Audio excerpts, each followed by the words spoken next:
দর্শক, দীর্ঘ 18 মাস পর তালা ভেঙে আওয়ামী লীগের কার্যালয়ে প্রবেশের প্রস্তুতি চলছে।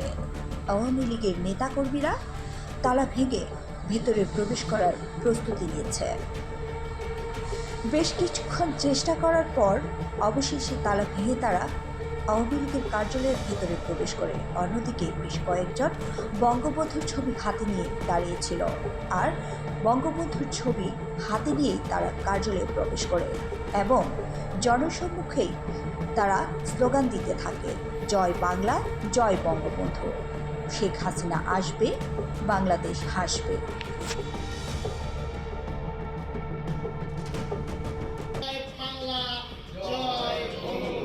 শেখ হাসিনা আসবে, বাংলাদেশ আসবে।